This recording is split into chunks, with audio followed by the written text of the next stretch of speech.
If you take a look at the meme stocks this morning, this is something we're doing on a daily basis now. The move that you're seeing today shows losses, slight losses across the board. These are only 1%, 2%, 3% losses.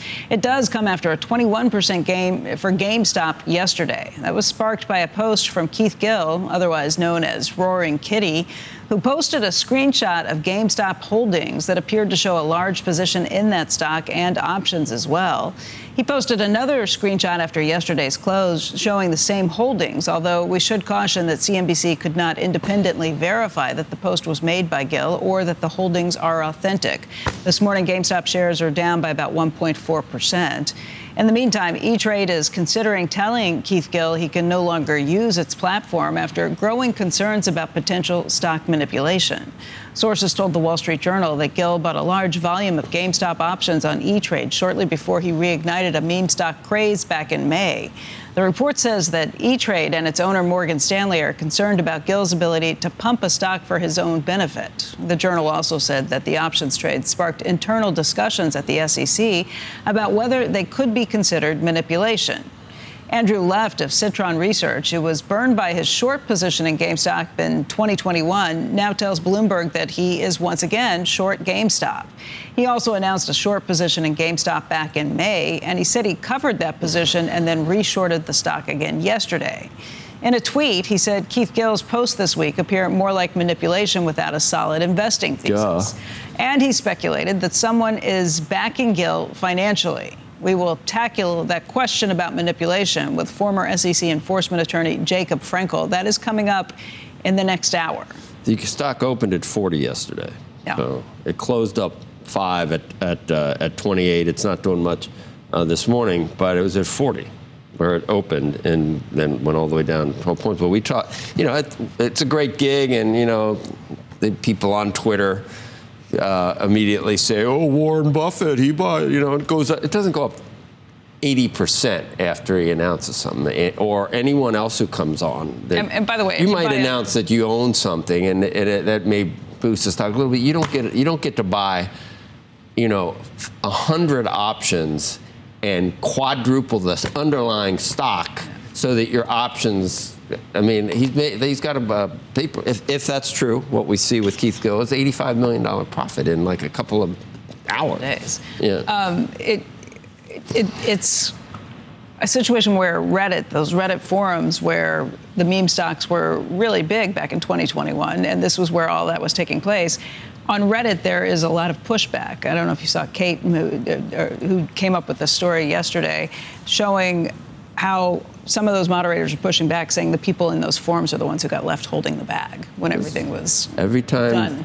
Someone, there's someone that's on the other side of all those trades. I mean, if you are Keith Gill, it's great that you have followers that do that, but it eventually gets to the point where, I don't know. It's new. It's a brave new world. It's the wild, wild west in terms of pump and dumps. I understand the desire to go after the short sellers. That I get. Why? But just because if you feel like, okay, we're going to do something about it. We're the people. I understood that movement when they were doing it. But what he's doing, if this is the case, is leaving all of his followers to be the ones. Think who you should have gone. Should the short sellers been penalized for shorting Blockbuster? No. Not at all. I don't have any problem with that. Is GameStop to have a viable future? And that's what Morgan Stanley said. What's the underlying rationale? I can understand Elon Musk's frustration when you've got Tesla shorted, and he's saying, we're trying to survive, trying to do something right. Tesla's different than the meme stocks. I mean, Tesla actually is. I mean, what's the bullish scenario for GameStop? I don't know. Maybe they figure out a way to really do what Foot Locker has done. It's based on squeezing the shorts. That's all it's based on, isn't it? I think so, yes. Yeah. But I mean, I think there could be some underlying thing. I don't think that makes any sense at this valuation, but there could be some underlying way of making it exciting to go back into the stores, because you're not going to be like, people buy games now online. They download these things. So it's, unless you have a great place that people want to come and gather and you change things, I think Mary Doan's doing a great job at Foot Locker. Reminds me of Eat to Rich almost, and Occupy. These are fat cat hedge fund guys that have naked shorts, and they deserve to, take it up the up the nose, yes. and it's a cultural movement almost. But it doesn't mean that there's any rationale for why these stocks would be. No, there's not. There's not. Well, why does he call himself Deep Effin' Value? I know you're the one who wanted Effin as a middle name for Richard Bernstein. It is his middle. I thought about, if I have any more kids, which Rupert got married. I saw. Starting a family. 1993. Welcome back to Squawk Box this morning. GameStop shares, they are down slightly this morning. The stock gaining more than 20% just on Monday after Keith Gill, also known as Roaring Kitty, posted a screenshot of GameStop holdings. The Wall Street Journal now reporting that E-Trade is considering barring Gill from its platform due to concerns about potential stock manipulation involving his recent GameStop option purchases. And the SEC may also be looking into the trading. Joining us right now is Jacob Frankel. He is the chair of the Government Investigations and Securities Enforcement Division at Dickinson Wright, and he's formerly served as the SEC's Division of Enforcement. Good morning to you. Jacob, we've been talking for the past couple of days, and frankly now for the past couple of years, about what constitutes manipulation, stock manipulation, in the context of social media and maybe some of the things that Keith Gill, a.k.a. Roaring Kitty, has been doing. It doesn't seem like a natural case. What do you think? It does not seem like, Andrew, you're darn right. It does not seem like a natural case.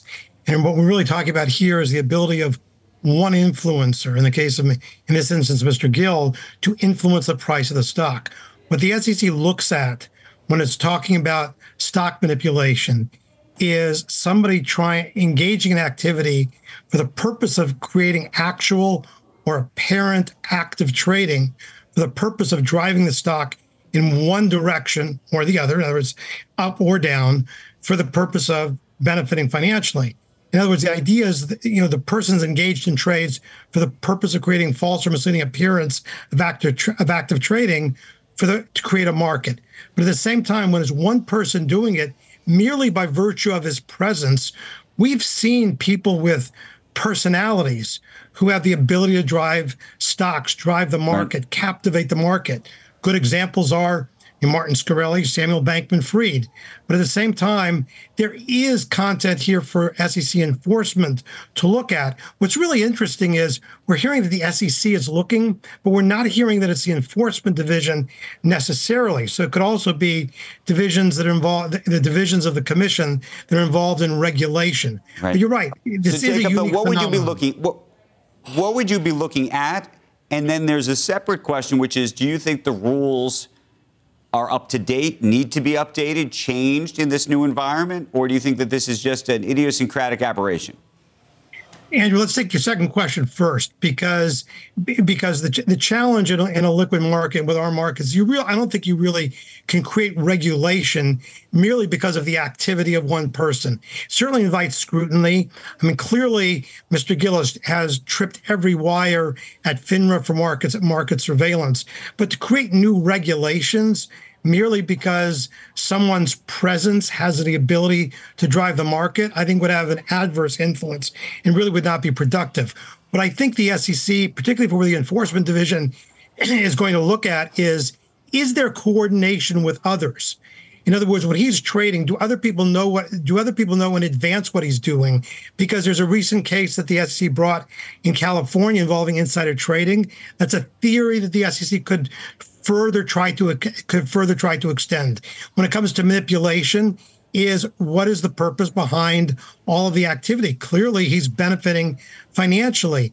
The real issue, but Jacob, from my perspective, but if he's going on Reddit or another site and telling even a bunch of friends privately or quite publicly on a site like Reddit that he's doing these things, does that constitute manipulation?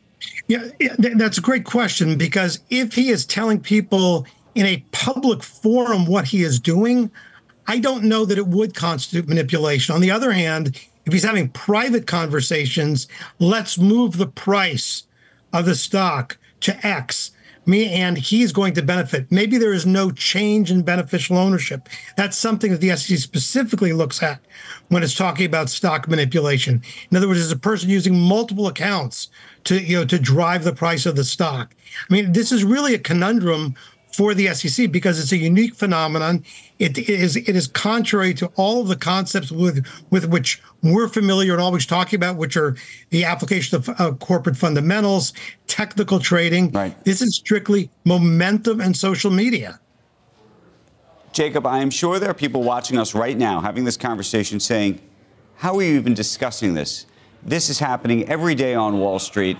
The big guys are on the phone with each other. They're on private message boards. They're messaging each other on their Bloomberg terminals, talking about the different trades that they're making. How is it that we're even having this conversation? This is the little guy actually trying to play with the big guy or maybe even beat the big guy. And that could end up being the reason why the SEC does not do something, not for that reason specifically. But you're right, there is a lot of activity. There's only so much that the SEC's Division of Enforcement can focus on. But what happens is when you have someone such as an influencer on social media who creates this type of unique phenomenon, and more importantly, let's look at what happened 3 or 4 years ago in GameStop, where you had the tremendous rise in the price. People try to jump into that momentum. They don't have the market sophistication, and then they lose. And to whom do they look to be bailed out? It's they go to the SEC for help. They go to FINRA for help. They go to plaintiffs' lawyers for help, and it's not there. So, yes, it is a difficult phenomenon, but one that you cannot regulate away. Okay, so, Jacob, final question for you because we got to run. Morgan Stanley, which owns E-Trade, thinking about, do we want Roaring Kitty, or do they want Roaring Kitty in this case, on their platform as a client, as a customer? If you were their lawyer, and they're probably thinking about either their own liability or reputational issues. And by the way, the reputational issues could cut both ways because I think a lot of retailers, especially in the E-Trade world, are, they're fans of Roaring Kitty. What would you be advising them? Look hard at your contract. Look at what is the agreement with this and every other client, and is the person playing by the rules? If the person is following the rules that are set in the contract, the customer agreement, then I think you leave him on the platform. But I don't think you merely kick him off because he has created a presence for himself. On the other hand, if there is the slightest inkling of a violation, then you absolutely cut the person from the platform regardless of the risk, because the downside reputational risk is much too great. Okay, Jacob, it's nice to see you this morning. Thank you for your perspective. Appreciate it. Yeah, Andrew, good to see you. Thank you. I find it interesting that many in the financial press suggest that Keith Gill should be investigated, but yet they say nothing when notorious short sellers appear on national television to deride the very companies they are shorting. Much of the financial press suggests Keith Gill should be investigated, but say nothing about members of Congress trading on insider information in the stocks of companies they legislate, and many in the financial press suggest Keith Gill should be investigated, but they say nothing of the fact that Gill is being completely transparent with his position, while many of the firms shorting GameStop stock are not. Let's be real. An ordinary guy transparently sharing his position online and posting memes on social media is not market manipulation, not in the slightest.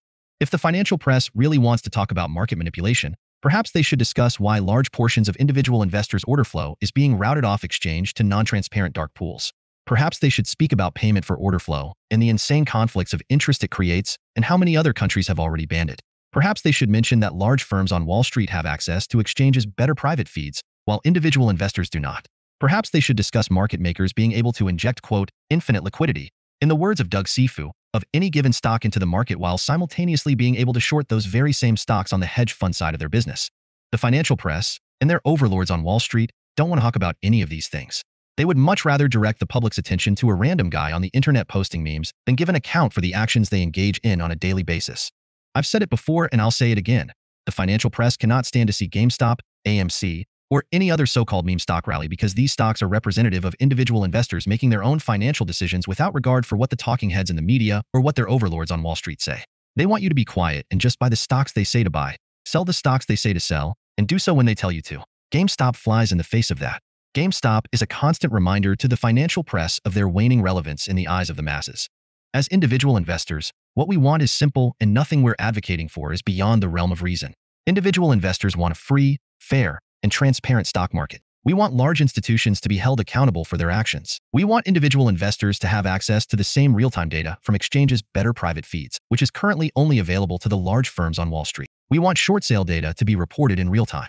We want an end to excessive amounts of failures to deliver, and we want entities who fail to deliver on their obligations to be held accountable. We want an end to payment for order flow due to the insane conflicts of interest it creates. There's a reason why so many other countries have already banned it. We want the exchanges to be not-for-profit utilities as they once were. The exchanges becoming for-profit ventures has created so many conflicts of interest at the expense of individual investors.